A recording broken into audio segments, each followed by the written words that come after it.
మీకు తెలుసా, ఒక సర్వే ప్రకారం ఒక నిర్ణయం తీసుకోవడానికి అమ్మాయిలు అబ్బాయిల కన్నా ఎక్కువ సమయం తీసుకుంటారట.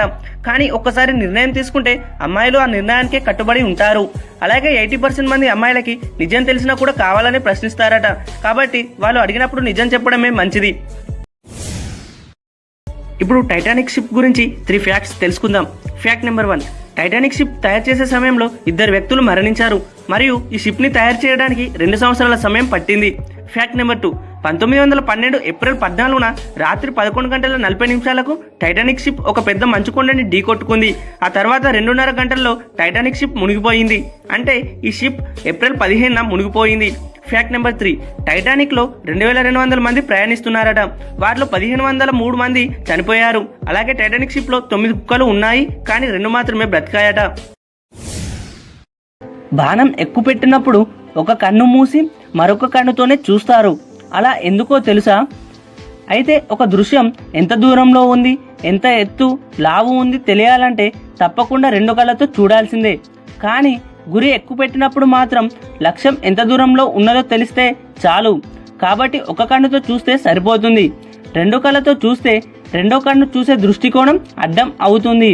అందుకే గురి ఒక కన్నుతోనే చూస్తారు. మన టాలీవుడ్ సినిమాకి RRR మూవీతో పరిచయమైన హాలీవుడ్ నటి ఓలివియా మోరిస్ RRR సినిమాలో ఎన్టీఆర్ జోడీగా నటించిన సంగతి తెలిసిందే.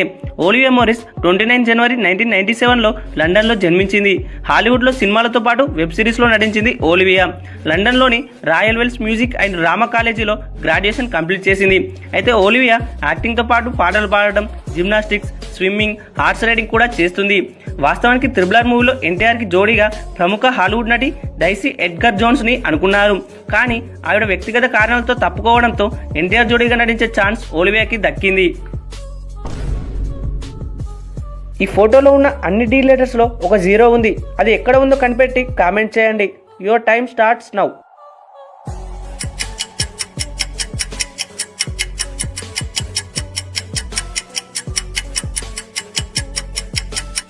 Time up. ఆన్సర్ని రౌండ్ చేశాను చూడండి. ఆపిల్ పండును ముక్కలుగా కోసిన కాసేపటికే వాటి రంగు బ్రౌన్గా ఎందుకు మారుతుందో తెలుసా? ఆపిల్ పండులో టానిక్ యాసిడ్ అనే కెమికల్ ద్రవం ఉంటుంది.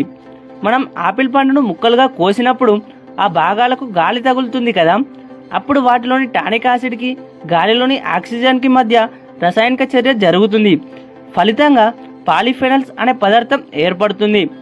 ఆక్సీకరణం అనే ఈ చర్య వల్ల ఏర్పడే పాలిఫెనల్స్ బ్రౌన్ కలర్లో ఉంటాయి.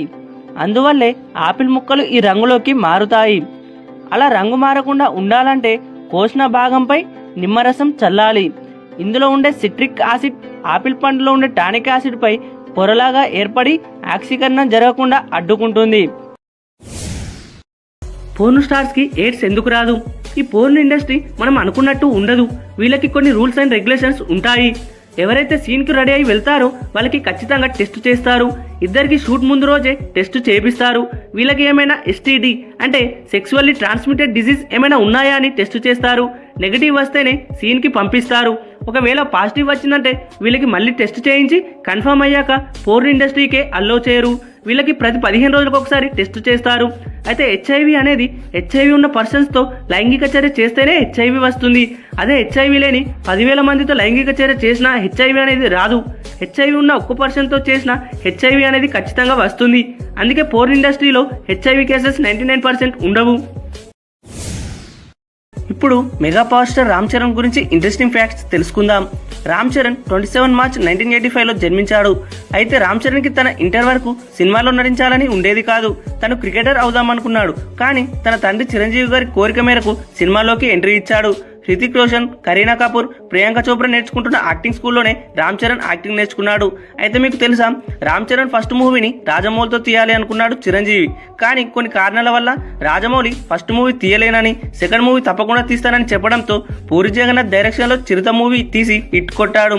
తర్వాత సెకండ్ మూవీని రాజమౌళి డైరెక్షన్లో మగధీర తీసి ఇండస్ట్రీ హిట్ కొట్టాడు రామ్ చరణ్. ఆ తర్వాత బాలీవుడ్లో జాంజీర్ మూవీతో హిందీ ఆడియన్స్కి పరిచయం అవ్వాలి అనుకున్నాడు. కానీ ఈ మూవీ ఫ్లాప్ అయింది. అలాగే రామ్ చరణ్ కొణిదెల ప్రొడక్షన్ బ్యానర్లో ఖైదీ నెంబర్ 150, సైరా నరసింహారెడ్డి మూవీస్ తీశాడు. హైదరాబాద్లోని పోలో అండ్ రైడింగ్ క్లబ్లో రామ్ చరణ్కి ఒక పోలో టీం కూడా ఉంది. మరియు ట్రూజెట్ ఎయిర్లైన్స్లో Ram Charan one of the పార్ట్నర్స్గా కూడా ఉన్నాడు. తాగిన వ్యక్తిపై నీళ్లు కుమ్మరిస్తే మత్తు దిగిపోతుందని అంటారు. అది నిజమో కాదో ఇప్పుడు తెలుసుకుందాం. తాగుబోతులు తాగే ద్రావణంలో నీరు ఎక్కువగా, ఇథైల్ ఆల్కహాల్ కొద్దిగా ఉంటాయి. ఆల్కహాల్ మోతాదును బట్టి ఆయా పానీయాల మత్తు తీవ్రత ఆధారపడుతుంది. ఇథైల్ ఆల్కహాల్కు తనంత తానుగా మత్తును కలిగించే గుణం లేదు. తాగినప్పుడు ఏ జీర్ణ ప్రక్రియ అవసరం లేకుండానే కొద్దిసేపటికే రక్తంలో కలిసే గుణం దీనికి ఉంది. అయితే తీసుకున్న మోతాదును బట్టి ఆ తాగుబోతు ప్రవర్తన, శరీర నిలకడ ఆధారపడతాయి. మత్తులో ఊగుతున్న మనిషి మీద బకెట్ నీళ్లు పోస్తే అవి బట్టలను తడపడం వల్ల చాలాసేపు చర్మం చల్లగా ఉంటుంది.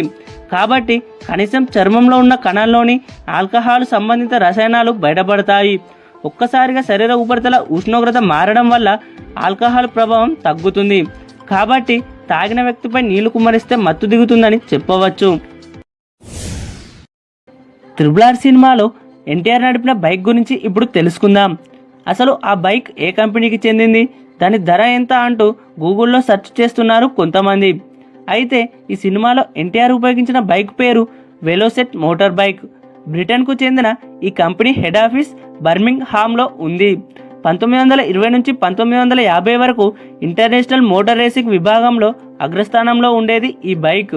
1971లో ఈ కంపెనీ బైక్ల ఉత్పత్తిని ఆపేసింది. అందువల్ల ఆనాటి మోడల్ బైక్ కోసం రాజమౌళి చాలా ట్రై చేశారట. చివరికి ఎక్కడా లేకపోవడంతో ఆనాటి బైక్లు ఎలా ఉండేవో తెలుసుకొని ప్రత్యేకించి తయారు చేయించారట. ఇలా ఆ బైక్ను డిజైన్ చేయించడానికి సుమారు 20 లక్షల వరకు ఖర్చు అయిందట. గబ్బిలాలు ఒక ప్రత్యేకమైన జీవి. ఇది క్షీరద జాతికి చెందినది. క్షీరదాలలో ఎగరగలిగినది గబ్బిలం ఒక్కటే. అయితే గబ్బిలానికి ఉండే రెక్కలకి మిగిలిన పక్షులకి ఉండే రెక్కలకి చాలా తేడా ఉంటుంది. మిగిలిన పక్షుల రెక్కల్లాగా గబ్బిలానికి ఈకలు ఉండవు. వీటి వేల మధ్యన గొడుగు బట్టలాగా సాగదీసిన చర్మంతో చేసిన రెక్కలు ఉంటాయి. అయితే గబ్బిలాలు ఎప్పుడు చూసినా అవి తలకిందులుగా నిద్రపోతుంటాయి. నిజానికి ఒక వ్యక్తి తలక్రిందులుగా వేలాడదీసినప్పుడు అతని తలలో రక్తం ఆగిపోతుంది. దీని కారణంగా ప్రతి ఒక్కరికి కొంత సమయం వరకు మాత్రమే తలక్రిందులుగా ఉంటారు. తర్వాత వారు ఇబ్బంది పడతారు. కానీ గబ్బిలాల విషయంలో అలాంటివి ఉండవు. అలాంటి సమయంలో గబ్బిలాలకు రక్త ప్రసరణ సజావుగా జరుగుతుంటుంది. అలాగే గబ్బిలాలు చాలా తేలికగా ఉంటాయి. అందుకే వాటికి గురుత్వాకర్షణ మరియు రక్త ప్రసరణలో పెద్దగా సమస్యలు ఉండవు. దీని కారణంగా గబ్బిలాలు తమను తాము తలక్రిందులుగా ఉండగలుగుతాయి. వాటి ప్రత్యేక పద్ధతిలో నిద్రించడం వల్ల అవి కూడా బాగా ఎగరగలుగుతాయి. గబ్బిలం తలక్రిందులుగా వేలాడుతూ చనిపోయినా కూడా అది అలానే తలక్రిందులుగా ఉంటుంది. మీరు ఏమైనా ఇంట్రెస్టింగ్ క్వశ్చన్స్ అడగాలనుకున్నా లేదా ఏ విషయం గురించి అయినా తెలుసుకోవాలనుకున్నా కామెంట్ చేయండి.